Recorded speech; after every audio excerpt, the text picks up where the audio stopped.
He can only listen to one thing at a time. Zach, you asked the question, I overheard you, I wasn't eavesdropping. My grandson just got hired. Yeah, congratulations. Yeah, I'm gonna get in here. What's that? My grandson. John, First a year. Yeah, just. steady ship. Oh, that's.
All right, I call to order the Counties of Warren and Washington Industrial Development Agency meeting on September 15th, 2025 at 4 p.m.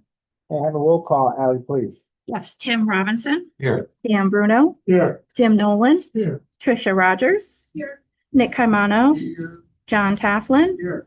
Jeannie Sullivan, Juan Gonzalez. Here. We have a quorum. We have 8 out of 10. Great. Can you introduce our three guests over there?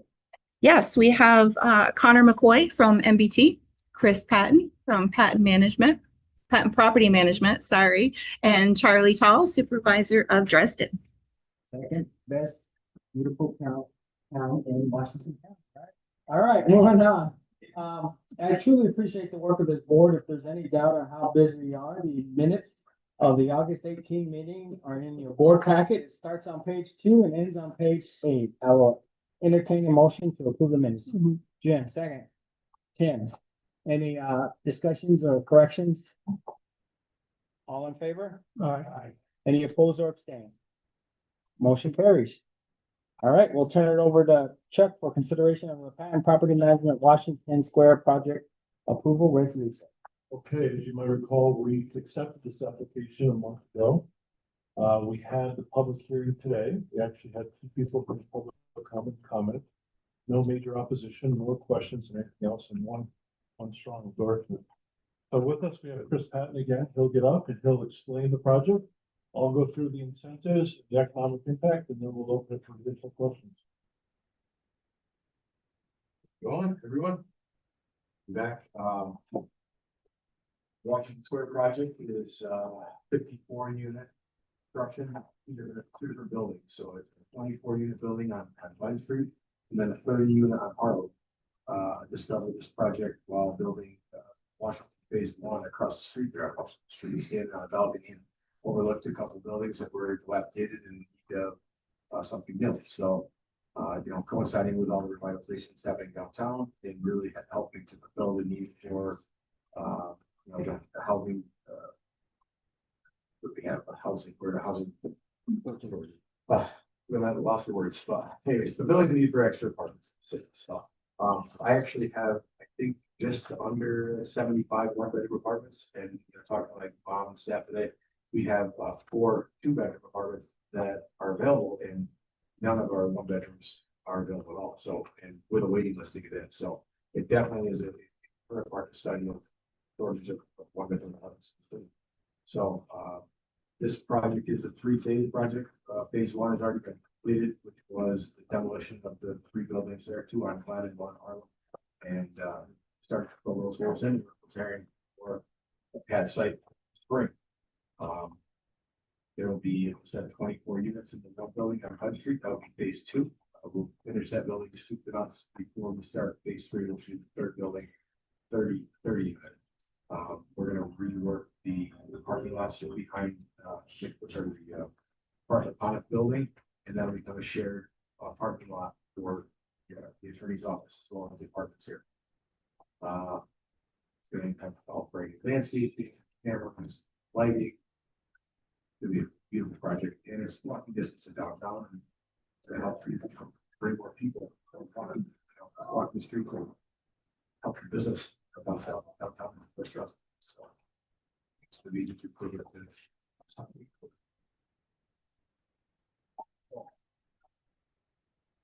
Right. The IDA incentives, they're this morning's public comments, they asked if the project could go through without the IDA incentives. The answer is it will, but there will be certain limitations as to how far it can go, quality and speed of the project. We have a standard amongst all of our tenants and record tenants. They have an expectation when they come into our buildings. We have some competition in the area, and I won't mention any names, but we try to hold ourselves a little higher than some. We have granite in every apartment. We have stainless steel appliances. We offer LED recessed lighting throughout the unit, just one over the kitchen sink. So, we are doing things a little bit better. We're offering painted finishes in the apartments, hard surface flooring. So, would the project happen? Yes, it would. But without your help, I think there would be some hesitators, some limitations as to how far we could go as to quality. And the same with scheduling as well. So, I have to space things out and really figure out how I'm going to finance the budget myself. So, need your help. No, you did a great job of turning around 3 people who wanted to pitch it ahead. So that was It's very funny, we talked to Hackett about they were members of the board, so. Just answer your questions. They were well educated, well versed in the pilot program, and they knew exactly the type of questions to ask, so. Didn't think of it, but it's all good. Okay, so let me now go through the 3 proposed incentives. I'll talk about the local impact. The first incentive, the proposed incentive, property tax incentives and form of pilot. The project qualifies for a pilot with an IDA uniform tax policy. The pilot pays to me for a term of 10 years with 50% exemption, real property tax and value improvements. Year 1, 5% increase from years 2 to 10 after construction is completed. The pilot may occur in 2 phases. Phases 2 and 3, from your Chris just explained. This totals an estimated $1,289,540 in payments over 10 years versus an estimated $1,778,675 without the investment incentives. The estimated property tax benefit $489,136 over 10 years. The second proposed incentive, state and county sales tax abatement totaling 7% based on $4,130,375. Purchases subject to sales tax. The estimated benefit is $289,126. The third proposed benefit, mortgage tax abatement of 1% from necessary mortgage loan of $10,225,945 that may occur in 2 phases. That mirrors phase construction. And the estimated mortgage tax benefit is $102,259. The proposed total gross investment incentives for the project is estimated to be $880,521 before fees. The IDA administrative fee, $91,469 for servicing incentives, including 10-year pilot. The estimated legal fee is $15,000. The estimated total net investment incentive is $774,053. The net incentives are 7.6% of the total project cost. As far as benefits, we identified 4 benefits. First, create 54 new one-bedroom housing units, support the community's growing demand for housing, especially for employees of local businesses in response to the regional housing shortage. 2, generate an estimated 120 plus construction jobs valued at over $4.1 million. 3, generate construction material sales with estimated value exceeding $4.1 million, with 56% sourced in Warren County and 95% sourced from within New York State. And finally, the 4th complements the Glens Falls downtown revitalization initiative. So with that, we'll open the floor for any questions or comments.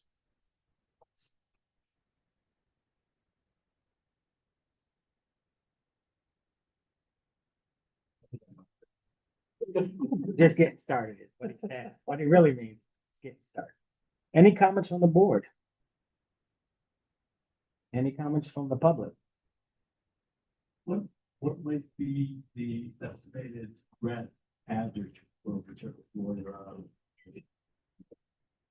I don't really have a differentiation between floors, and all the units are going to be very similar in each of the 2 buildings. I would say the 24 unit building will offer a little bit more space in those 1 bedrooms there than 30 unit. That'll be the only price difference. And we're still figuring out with National Grid whether or not. I believe what we're gonna have to do is run heating systems that will actually be heating and cooling systems that actually pay the bill myself. So with that said, it'll be included in the heating and cooling. So we'll probably ask for probably between $1,450 and $1,500 for 1 bedroom with heat included, so the heating and AC. We're not positive yet if we're gonna have to provide hot water. That's become a trend that everybody's getting away from gas. So 2026 codes aren't gonna allow us to put any gas in the building. So we're having to figure out, re-engineer, how to provide hot water, heating and cooling, and also try to meter things, but not exceed the overall KVA capacity on buildings. So to answer you, about 14 to 1,500, I think, because of the fact that we're ready. So. That includes parking for at least 1 vehicle. Yeah, and I believe that we meet, like I mentioned before, I believe we more than need a 1.5 space per unit with the shared parking there. With the attorney's office, the idea is to have, our tenants would be leaving to head to work for the day. They all funnel in, and then once they leave for the day, we have more than 1.5 spaces per unit. Great. I wish I had a total count of the exact spaces, but even on the building and doing it at the point, we had a rich cruiser to the board of 56, but the structural engineers got involved in the 4, but not positive. Still something up in the air based on site conditions. All right. Any other questions? Do we have any public online, Ally? We do not. We do not. All right, then if you give me a minute, I will entertain a motion to accept the resolution accepting an application for financial assistance submitted by Patton Property Management LLC, the company, relating to the Washington Square apartment project. I got the wrong one. Sorry about that.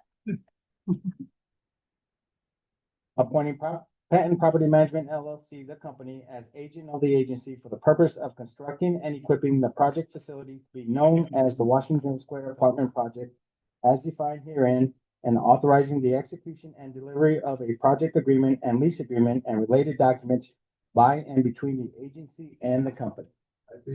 Nick, second. Jim. Roll call, Ally. Tim Robinson, Dan Bruno, Yeah. Jim Nolan, Yeah. Brian Campbell, Yeah. Trisha Rogers, Yes. Nick Caimano, Yes.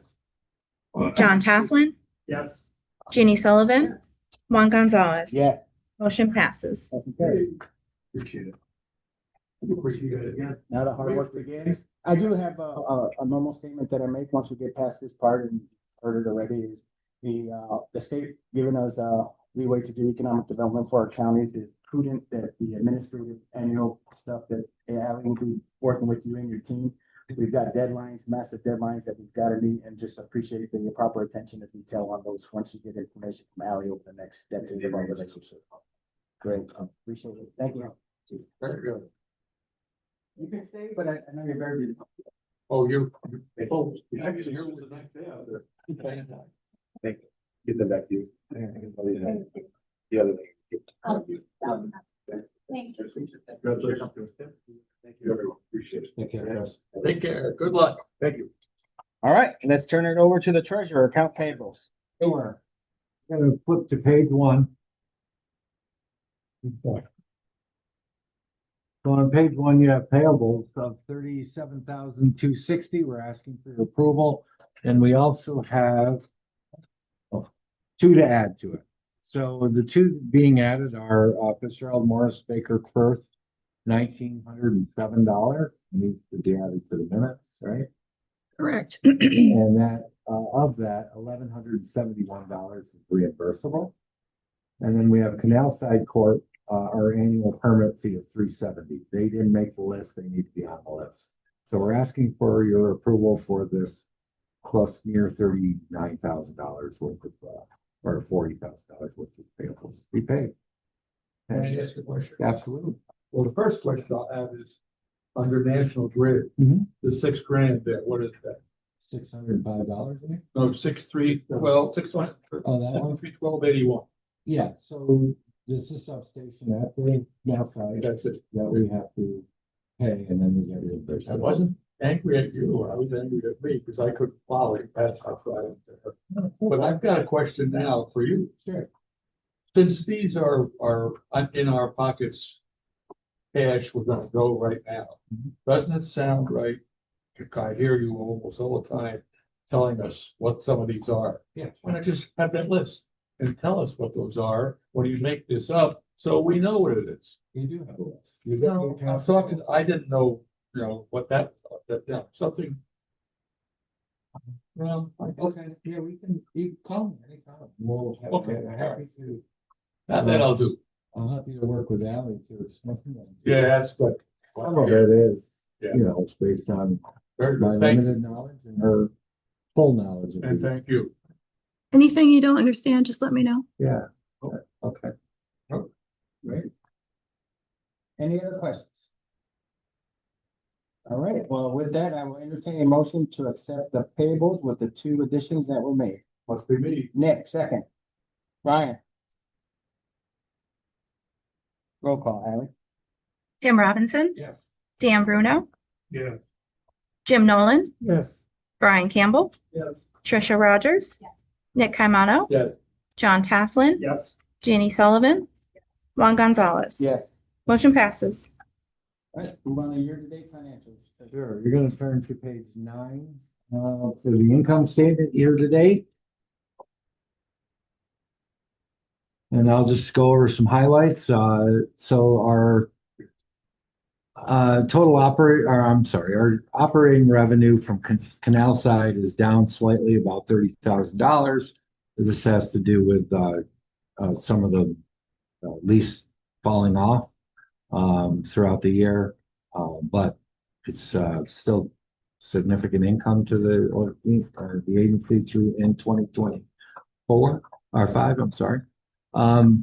I'll point out project fees new are up 220,000, and there's been strong rail usage fees. So about $100,000 increase. So you're looking at total revenue of 601 versus prior comparable period of 311 or 312,000, almost a $300,000 increase, showing the good job that our staff is doing.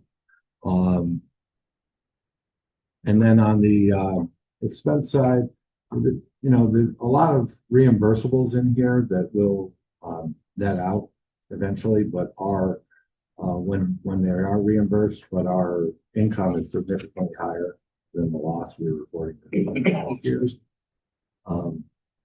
So that's the income statement. Happy to answer any questions on that. If not, I'll move on to the balance sheet, which is on page 14.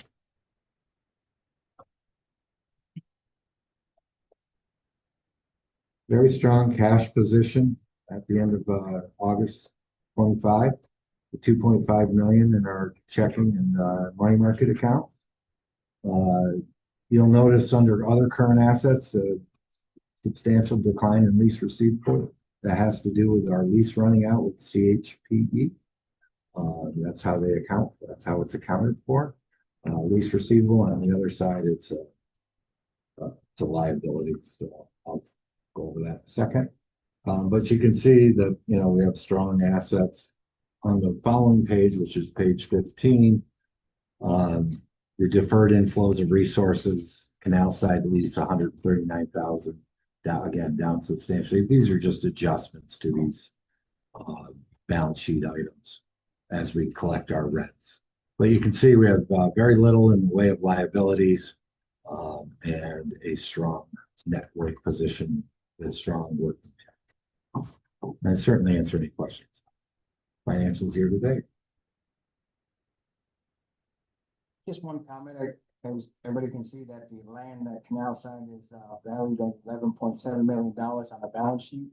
And the team also knows that we've approved the appraisal value of the land, which is substantially less. So while we're going to do extremely well once we sell Canal Side, there will be an adjustment to our balance sheet. So just want to keep everybody appraised of that and let everybody know that's coming. And it's actually, you know, what we paid in the taxes and compared to what we're going to sell it for is a great gain, but our balance sheet's going to look a little bit different because of that. So, good point. All right. Does anybody have any questions for our treasurer on the year-to-date financial reports? With that, I will entertain a motion to accept the year-to-date financial report. Jenny, second. Nick. Second. Roll call vote, Alan, please. Tim Robinson, Yes. Dan Bruno, Yes. Jim Nolan, Yes. Brian Campbell, Yes. Trisha Rogers, Nick Caimano, Yes. John Tafflin, Yes. Juan Gonzalez. Yes. Motion passes. Did I call you? No, Ginny Sullivan. Yes. I thought I skipped somebody. Motion passes. Great. All right, discuss the transfer of funds to the money market. Tim, or Ellie? What do we have? We move. 200,000 from the checking account, the IDA checking account into the money market. After August 31st. Correct. So you'll see that next month Correct. to try to gain a little more interest on some free cash flow that we're not using at present. We'll continue to try to capitalize on 4.02% interest. The money market. So they're liquid. So today, you can have, there's no terms on the money market yet. It's a liquid. What's the rate? Was it 4.0? It's 4.02. 02. Yeah, it's a pretty good rate for liquid. I mean, tomorrow we could just pull it all out. If we want to. Mhm. That's great. Thankfully, we don't. 21%. I expect we'll see a decline in the money market rates as the Fed drops rates, which is expected to happen this week. Banks usually follow suit, drop their deposit rates. Does that include CDs as well? It does. Does. Yep. So you're gonna start seeing deposit. Well, they can't adjust the CD. Right, rate. midterm, right, Yeah. once the new rates. Yeah. It'll affect the money market. See, certificate of deposits go. So the team will continue to balance cash flow, what they need in the checking account, and because rates are going down, they want to keep pushing into the money market to give us an opportunity to grow where we can.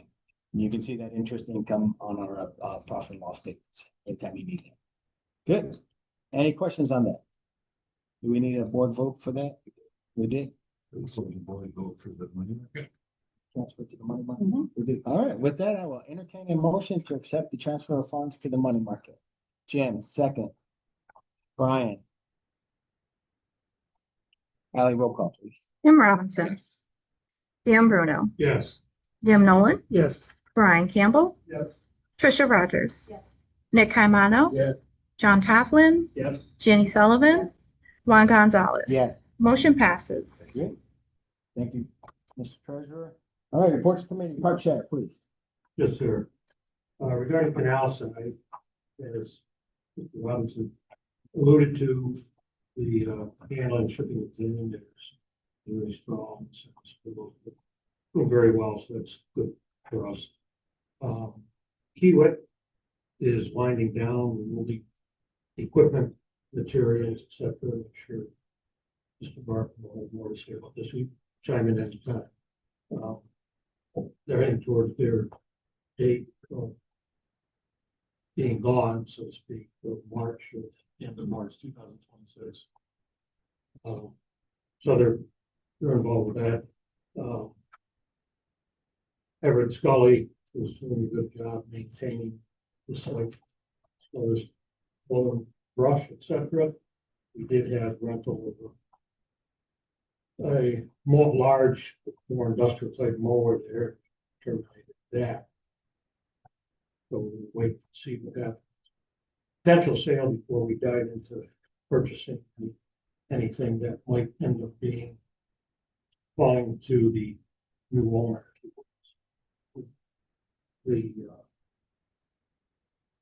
Other than that, well, we did, we had a tour of the site with a prospective buyer on 9/11 and with their site selector and also officials from Kingsbury, California. Whatever to them and village, town, village. And that went very well.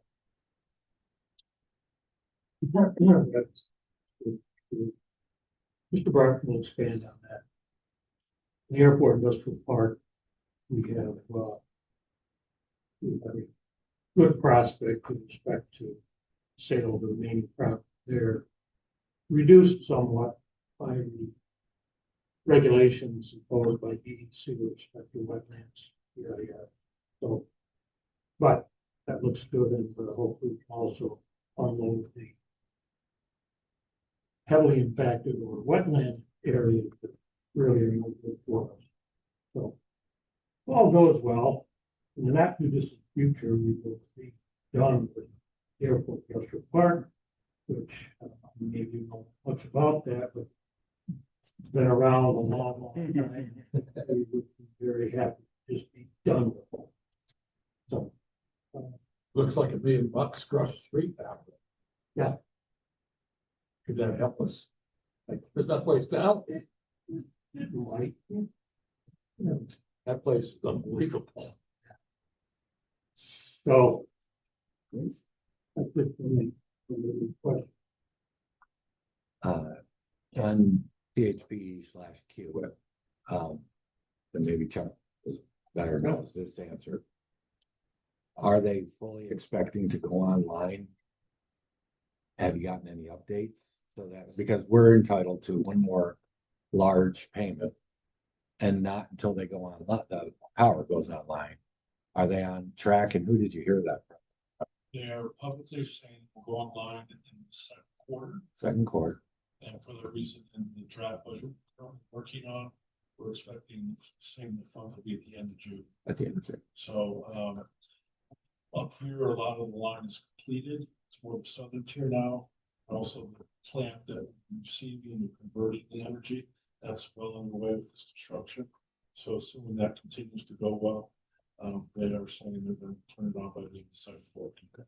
Reminder for all of our newer board members, especially that haven't lived this for the last couple of years, is that our second $2 million economic development payment will be sent to us once that line goes online. So hence why Vital, they're great done with this area, but we're tracking the entire project because of that second payment. Which I do have substantial penalties for this, Correct. Correct. I think that southern portion is actually a little easier than this up here because a lot of that is in water. So it should go fairly well. And the conversion stayed station in the city is near the city. Yeah. That's gonna be the biggest key for the final piece of the puzzle. Yeah, CHP has a very impressive website, so if you want to check it out, they have constant updates. Who's this? CHP. And it shows all the pictures of the whole, everything from Quebec down to New York City, all the projects going on. It's quite impressive. Thank you, Jerry, sir. Nick, did you have a question? Nope, he answered. Great. Any other questions? Or part chat? All right, turn it over to chat. Okay, on canal side, on the water capacity expansion, a few updates. First, as already discussed, Labella submitted a will serve letter and engineering assessment village. Port Edward Water District Village consultant responded favorably with a specific diverting rate which worked within our needs. Labella has updated the map plan report, and Dan and I actually reviewed it today and provided some minor comments, and now that updated map plan report will go back to the town and village for their formal acceptance process associated with water district. The next step is the formation of the new water district, and that could take up to 60 to 90 days going through the various legal process between the village and the town. Labella is engaging the railroad authorities regarding the East Street Railroad crossing next to the Amtrak station, Port Edward, and the installation of the water line that needs to run underneath the tracks. And again, today, Dan and I reviewed the report from Labella on that specific engineering project. Labella has also proposed a technical service change order to the IDA that again, Dan and I reviewed today. It was an increase in additional engineering costs. We have a few questions about what they proposed and sent an email to them today. We will have hopefully an updated change order for approval at our next board meeting. And finally, I just want to mention there are no major permitting issues expected except for dealing with the railroading various railroad as far as dealing with the DEC and other New York State entities. We are not expecting a lot of permitting. Any questions on the water capacity expansion?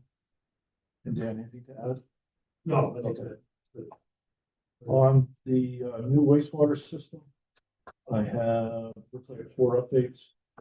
On the on-site wastewater treatment, Labella is exploring outflow options with DC, specifically with Bond Creek and Champlain Canal. And I may have mentioned Canal Corp has expressed concern about discharging to canal. So really our only option is Bond Creek, and we're working with the village and working with Canal Corp and DEC on the various specifics for discharging Bond Creek. I think we can get through these issues to be vetted out. As you recall, there's also the option of connections to Washington County Sewer District. County representatives are discussing funding on the HF1A stormwater offset with the state. This request will benefit Canal Side and Kingsbury for other economic development type projects. But the state appears to be giving serious consideration funding. If we get, by the way, it's $11 million request. If the funding comes through, then we'll shift from the on-site treatment option to connecting with Washington County Sewer District, which was our original. And as far as permitting, there will be several different permitting steps required with this project. Obviously, there's 2 paths right now. We don't want to start the permitting until we pick the path we want to go to. We don't want to do unnecessary permitting related work. As far as the East Street back entrance and exit detour for the 2026 main entrance bridge replacement, Bob Holmes, our consulting engineer, has drafted concept drawings for widening the road on Canal Corp land from 1 to 2 lanes. The draft drawings are being informally reviewed by Canal Corp, and I just received an email an hour ago. So they've given us some informal feedback that will then modify those drawings as necessary, and then we'll go through the formal permitting process with Canal Corp to do the work. And as a reminder, this will be work that we will probably have to fund ourselves, and we're working on an estimate for our budget. More to come when we review the budget at our next board meeting. And then finally, the 4th issue is the new natural gas supply. An application for conceptual engineering was submitted and accepted by National Grid a month ago. After correspondence with National Grid about the specific site demand, we've concluded we need to wait for specific requirements from the future site owner before advancing. As you know, we have various parties looking at the site that have different gas needs. It makes no sense for us to give a number that later may not be the correct number. So we're gonna wait until we have a serious site owner before we advance things with National Grid on the gas supply. Any questions about gas or wastewater? As far as canal site maintenance updates, Mr. Bruno talked about the rental equipment. As far as the mower tractor, Mr. Bruno, Mr. Campbell, and I met with Everett Scully to review the mower specifications. Maybe you recall last board meeting, we talked about the size mower and the various attachments. We have agreed on 35 horsepower tractor with a mid-mount mower deck and drive pan rotor cutter. But it's an expensive piece of equipment, anywhere from $35,000 or more. And given that we're at the end of the growing season, given that we have prospective buyers for the site, thought it might be prudent to delay the purchase. Maybe in the winter time, if necessary, we'll kick off the process again to have a mower there this spring, if we need to do that. Remember, we also have the option of bringing an outside party. We also have the option of renting more equipment. So we'll evaluate complete landscape. And as far as canal site 10 updates, as far as closing out the CHPE soil storage, the only thing we're waiting for is the DEC closeout letter. We get that closeout letter, that we sign to terminate the storage agreement with the CHPE. And then as far as Berkshire Hathaway Blake Realty, again, they could bring interested parties, and we are touring. We don't yet have a formal application to buy the property, so we're not publicly talking about what's going on until it obviously becomes necessary to go, more importantly, the applicant is ready to go public. And as far as the airport industrial park, Mr. Bruno explained we have an interested party there, and that is progressing fairly well. We are going to be talking with the DEC on behalf of this potential buyer as far as the wetland rules. So the buyer will have confidence buying the land. And finally, the last thing with the airport industrial park are the 20 acres that are heavily impacted by wetland. As we know, Glens Hall, the Rotary, looking at tree farm and wildlife education center. I spoke with the Rotary leader today. They have planned to toss at Kingsborough's health supervisor. And what do they want to do? They want to do a tree farm and a wildlife education center. In the box, right? In that location. No problem. We're okay from our end, and land that we otherwise really can't use, that have good community benefit. So the next step is to talk with the supervisor of Kingsbury to see if Kingsbury will endorse the project. Okay. And that's it, unless there are any additional questions. Great. Any questions on, from the board on airport industrial park or canal side? Any questions from the public on those? Great. All right, with that, we'll move on to any ongoing business. Does anybody have any ongoing business? Great, moving on to the weekend or hotel sales tax exemption extension, Kara. So this is the hotel in North Creek. They have asked for an extension on their sales tax exemption. So it was running through the end of this month, and they've asked for an extension through the end of the year. They said that the project cost is remaining the same and the exemption amount is remaining the same. They just need more time to finish the project. Does anybody have any questions for Kara on this topic? They are running hard with their renovation work to be ready for the peak season and then the winter ski season. So at the end of the year, and gives them a little cushion, but they're running hard right now to get things up and running as soon as possible this fall. All right, with no questions, then I will entertain. How do we want to? Entertain a motion to accept the weekender hotel sales tax exemption extension to the end of the year. Brian, second, Dan, What was that? which one? What did you just say? They entertain a motion to accept the weekender hotel sales tax exemption extension until the end of the year, 31 December. It's the bed tax? No, this is the sales tax. Same amount of money, it's just gonna go to the end of the year. Okay. Good. All right. Roll call, Alan. Tim Robinson. Yes. Dan Bruno. Yes. Jim Nolan. Yes. Brian Campbell. Yes. Trisha Rogers. Nick Caimano. Yes. John Tafflin. Yes. Ginny Sullivan.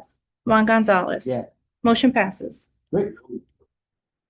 Any final questions on that? Can I hear some whisper? I just want to make sure everybody's good to go with what we just did. All right. Perfect.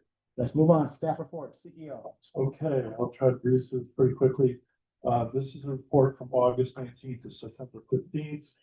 On August 20th, I attended a New York BioConnect Resource Hub webinar, talking about the biomedical industry.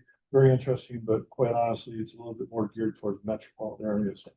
Also on the same day, met with a housing project owner exploring further investment.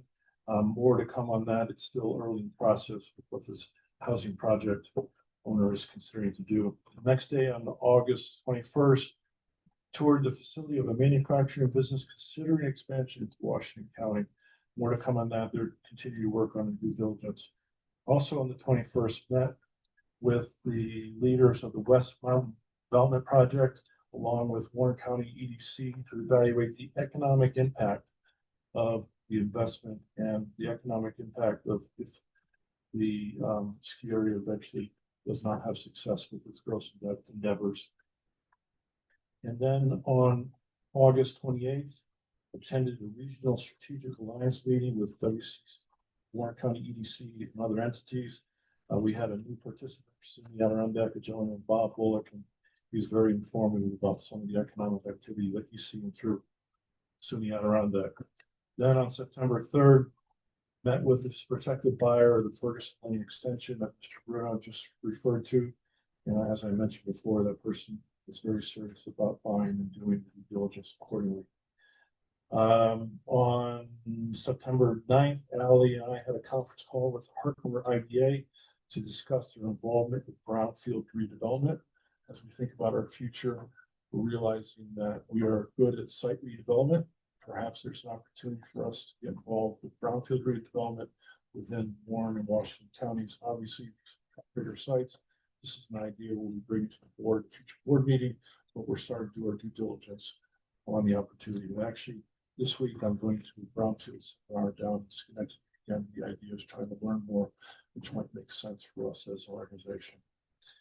And back to 9/11, we talked about the site tour. And as far as the engagement list year to date, there's been 39 engagements, 12 in manufacturing distribution, 5 in tourism and recreation, 2 in hotel and resort, 3 in beverage, food and beverage, 3 in mixed use, 7 in housing, 1 in energy, 1 in medical, and 5 in other. Of those 39, we believe 2025, 7 will be applicants or have been applicants. 2026, possible 4 applicants. 2027, possible 2 applicants. And there's 16 unknown and 10 that I don't think will be applicants. So those are the engagements. And as far as our pipeline list, we currently have 17 as of this past Friday.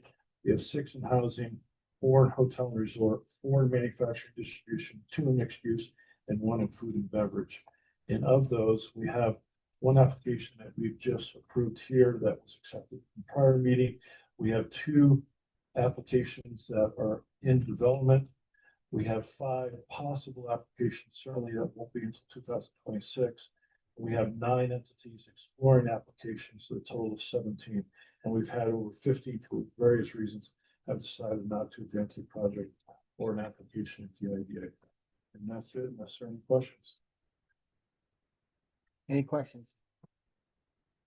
One quick one, the economic impact for the West Mountain, the discussion, is there discussion about getting a third party to do that, or was that? Yes, absolutely. The applicant realizes that, and this is sort of precursor to that, to start gathering information, but they are expecting to get third party to do an evaluation. It's always more helpful to have that economic impact as an external company. Good, that's all I had. Any other questions for our CEO? All right, turn it over to our administrator. The 2025-26 school taxes went out the beginning of this month. So far, we have received 5 payments. We have 19 more to go. Also, Chuck and I have been working on the draft 2026 budget. We have looped in the chair and the treasurer. Once we're all on the same page, we'll be contacting the Audit and Finance Committee for a second look to prepare for the final draft for the October board meeting consideration. That's all I have. Anybody have anything for our administrator? For who? Our administrator. Oh, I thought you No, said, but in regard I thought you to, said our minister. Well, she plays that role for us too. I see Brian. She's right here somewhere. so in regards to the audit finance committee getting together, more than welcome at the executive session. We anticipate going over the budget at the end of that meeting, correct, in October. And welcome, When's the October meeting? Date? October. The executive. Executive part? October Yeah. 1st. October 1st. Wednesday, October 1st. Okay. So more than welcome to join us at that, or we can send it to you afterwards and you can ask us. I'm sure I have a budget meeting. More More than welcome. Well, we'll send it out for your okay, yeah. And Jane, so, if we can. Good. Any other questions for our administrator? Nick, Sir, you have a question? no, Great, I had an answer, but I did it. perfect. All right. It was possible. I got security out there, Mr. Connor. Move him to the other side of the road, please. I'm joking. All right, any public comments? Yeah, what's wrong with you? Well, you look awful bad today. You made the headlines of the paper and now you're. All right, do we have any public online? Ellie? We do not. All right, with that, I will entertain a motion to adjourn our meeting. Nick, second. Dan. All in favor? Motion carries. Thank you, everybody. I appreciate it.